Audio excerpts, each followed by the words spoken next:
Ticket কেন্দ্ৰি কৰিয়াউৰি কেইটামান সমষ্টিত থাকিব, বহুতত নাথাকে। অভয়াপুৰীত থাকিব, কাৰণ বঙাইগাঁৱত বিজেপিৰ মানে বহুত দিন ইলেকশ্যন উঠিব পৰা নাই। এইবাৰ এটা সম্ভাৱনা আছে অভয়াপুৰীত উঠাৰ, গতিকে সকলোৱেতো টিকট বিচাৰিবই। বঙাইগাঁও জিলাত এটা অভয়াপুৰীত বিজেপিয়ে খেলিব আৰু বঙাইগাঁৱত এজিপিয়ে খেলিব, সেইটো আমাৰ প্ৰস্তাৱ। এজিপিৰ লগত ফৰ্মেল আলোচনা হোৱা নাই, কিন্তু মই ফণিদাৰ লগত অলৰেডি পাতিছোঁ যে অভয়াপুৰীত আমি খেলিম, বঙাইগাঁৱত আপোনালোকে খেলক। বিলাসীপাৰাত লৈও সমস্যা আছে, কিন্তু বিলাসীপাৰাত আমাৰ বিজেপিৰ কাৰ্যকৰ্তাসকলে নিজৰ ভিতৰতে যিমান কাজিয়া পেচাল কৰি আছে, মোৰ নালাগে যে বিলাসীপাৰা আমি জিকিম। কাৰণ টান সমষ্টি, যদি মানুহ একতা হৈ নাথাকে ইলেকশ্যনটো হাৰিব, যোনে টিকট নাপায় সিয়ে চিপৰাং মাৰিব।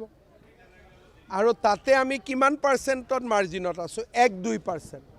সেইকাৰণে যেতিয়া 1-2% মাৰ্জিনত থকা চিট এটাত বিজেপিৰ নিজৰ ভিতৰতে দুটা গ্ৰুপ হয়, তেতিয়া বুজি পাব লাগে যে এইটো চিটত জিকাৰ সম্ভাৱনা কম।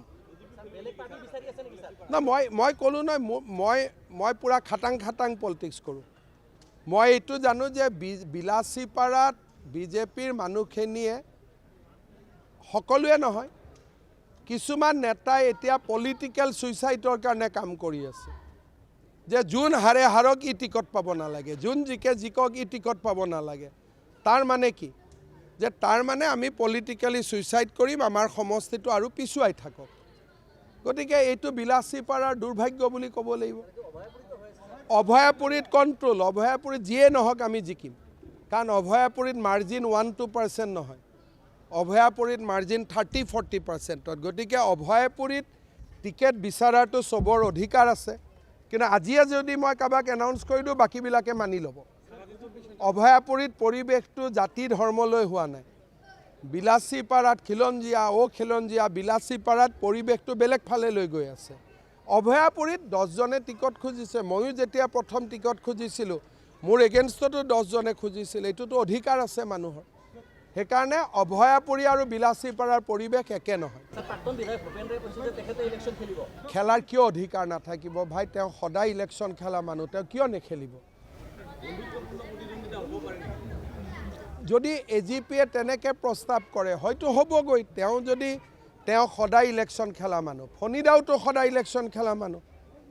এটা চিটটো বিজেপিক লাগিব, তেতিয়া ফণিদা এৰিব লাগিব। গতিকে এটা চিটটো এৰিব লাগিব। গতিকে আমাৰ যদি ভূপেন ৰয়ে ফণিদাৰ নাভাবে, ফণিদাই ভূপেন ৰায় নাভাবে, মই কি কৰিব পাৰোঁ?